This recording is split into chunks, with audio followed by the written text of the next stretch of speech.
Hey yo, how's it going, boys? What is up? Sora's back once again for another character impression. And this time we have the second 2020 Christmas character being introduced, and the very first SSR version of Mirin that everyone's been looking out for, and she turned out to be a seasonal character. Hey, okay, so she has 1600 HP, 8000 attack. She's water. Rest in peace, Mississippi. Balanced. She's a katana and human. Yep. Snowbound Strike 3. Oh wait, I skipped the Ogi. Winter Winds Rimi? Winter Winds Raimi? Raimi? Yeah, Raimi Conquest. Massive water damage to a foe. Dodge counter effect to caster to his. 1 Mikan Orange. Okay. Snowbound Strike. 3 hit. Water damage to a foe. Hit to water defense stackable. Consumes all Mikan Oranges. Number of activations increased based on number consumed. So max 4 hits. Huh? Oh, number of activations. So you activate 4 times. Okay, never mind. I'm just dumb. Alright. Clear mind. Clear the body. Clear the mind, clear the body. 20% boost to casters charge bar. He restores HP to 2 turn cut to buff durations. When 1 Mikan Orange is consumed, affects all allies. Huh, interesting. Okay. So this heals for 2000 HP. Alright. Snow Crane Stance. Dodge all attacks from all foes. Substitute effect. Oh, receives all ally attacks, huh? Unleash a masterful icy calm upon dodging Gozaru. Alright, so she has multi-attack debuff as well. 12 turns though, fuck. That's kind of cool though, actually, this thing. I guess you can bring her for fun now. Only one in all the skies. Has a maximum charge bar limit of 200. Yes, nothing new. 1 Mikan Orange at battle start. Max is at 3. Oh. So you can only have up to 3 oranges. Winter's Warmth. 1 turn cut to Mirin skill cooldowns upon countering. Deal triple attacks from Mirin has counter effect. Huh. Snowbane, dude, that's a fucking shovel. That is clearly a shovel, ain't it? So this one is just the icy calm nuke deals multi-attack down. Okay, so that's what it does. You can kind of use her for OTK, I guess, but she doesn't look like she has really high cap though. You know, for her nuke stuff. Still much better to use like, I don't know, other characters or whatever. I mean, yeah, look, like her EMP doesn't even have Ogi cap. It's just Ogi damage. She can't overcap at all. She has consistency, yes, but like, no overcap though? I mean, yeah, this is nice. I don't think this is needed. She only has 1 debuff anyway, which is this thing. Which you don't need that. I guess you just go for the crit and max out her Ogi damage for consistency, I guess. Ah, this fucking sucks though. That's actually rather unfortunate for her. She's supposed to Ogi a lot, right? Because she has this based on her Ogi, right? This is just for maxing out, and then if you're using Magna, you have your fucking harps, right? And then you can just cap your shit so easily. So what's the point of having this anyway? I know this allows you to have consistency on high defense, but like, what kind of high defense rate do we really have these days anyway, right? Besides Fa and Babu or whatever. Guild War is like long over already. If you want to use her, we have to wait for another, I don't know, like 4 months or some shit for another water favorite Guild War. She looks like it's mostly for OTK though. But you know, EMP wise looks very straightforward for me though. Max this, max this, max this, max this. You either give her defensive options like HP or defense, or just give her all attack.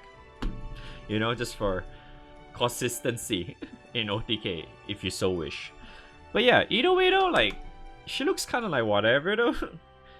Cause like, from what I can see, right?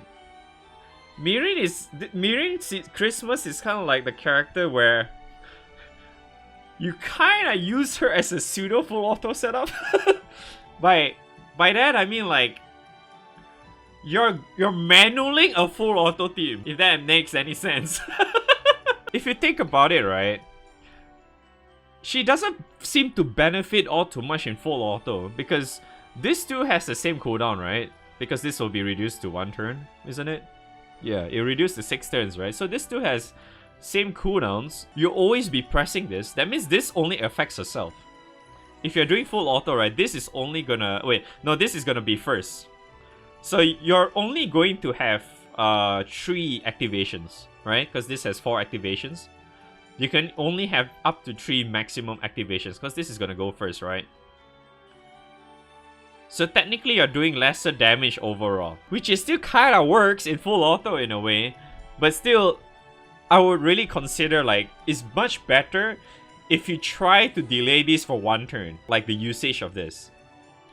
It's just so that you have extra, the orange thingy, just so you don't like, you know, just so you have cap, and you only get the orange thingy if you Ogi, right? You know what I felt like, because it looks like she's very Ogi-centric character, for obvious reasons, right? It's like such a clear cut that she's very Ogi-centric, because you want her to consistently mash Ogi. It's just so she can get dodge and counter for her this one, and to get her Mikan Orange as well, which allows you to mash this to off cooldown or whatever, right? So, if you think about it, I would really like prefer the fact that this passive of hers would reduce her cooldown upon using Ogi. To me, that makes more sense. Instead of relying on countering. And then maybe because like, it may be a little bit too OP because, you know, you can reduce this cooldown a little bit too fast if it's on Ogi, right? So yeah, I don't know, you could probably put it to like 9 turns or something to actually balance it a little bit more. To me, that makes sense though.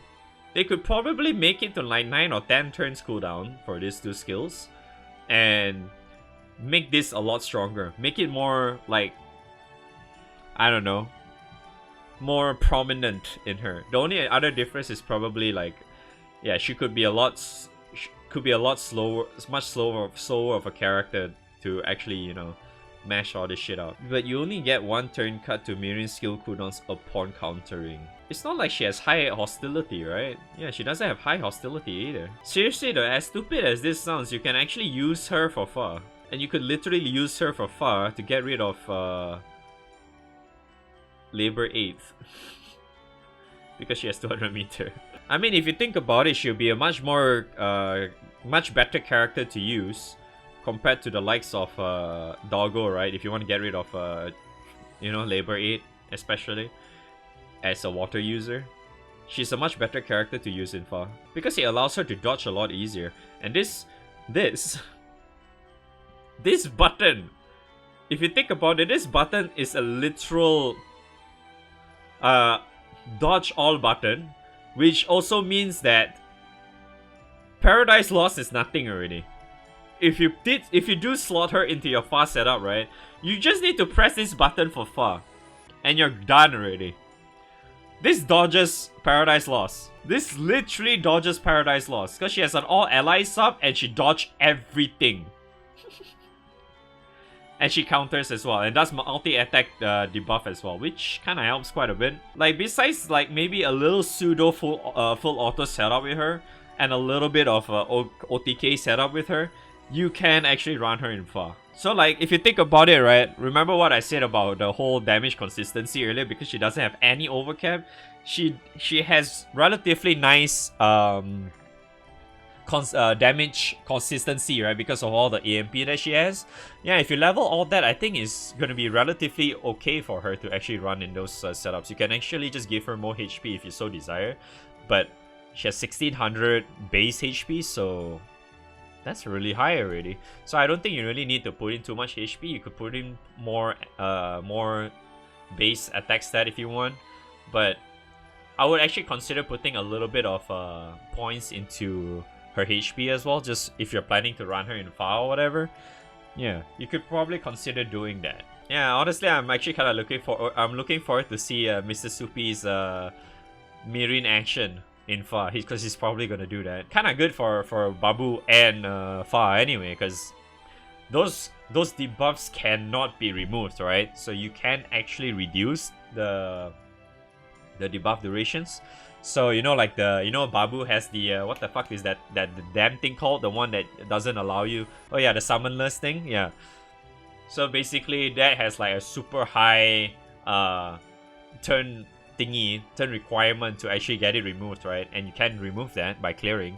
So having her with that is actually pretty helpful. So I guess they were kind of planning to make her for such a way, I suppose, giving the extra option for water to do such a way or have such a play style, because nowadays Babu as well is kind of like everyone's like going like, I don't know, dark Kango and shit. I think a lot of people are using Kango, Lumberjack, and all that stuff in Babu nowadays, or even Rising Force rather. Everyone's doing like the Ogi setup for Babu, right? So you can kind of see her being useful in the likes of Babu. Just run Rising Force or whatever for water, right? And you still work regardless. Yeah, that or pseudo, like I said, pseudo full auto, right? Because you don't really want this to, you don't want to press both together in the same turn. And since they both have the same cooldown, right? If you full auto, you technically will be pressing this first, then this one, and this one doesn't really hit that much, which is unfortunate, right? I guess that's all I can say for her. She's very situational. She looks like a pretty interesting character nonetheless, though. But we will see whether I'm gonna get her from my Flash Spark or some shit. We will see. This is like the first batch of Christmas characters anyway, right? So looking forward to see the next batch of Christmas characters. Yeah, thanks for watching. I'll see you guys on the next one. Yeet! Okay. Alright, bye-bye.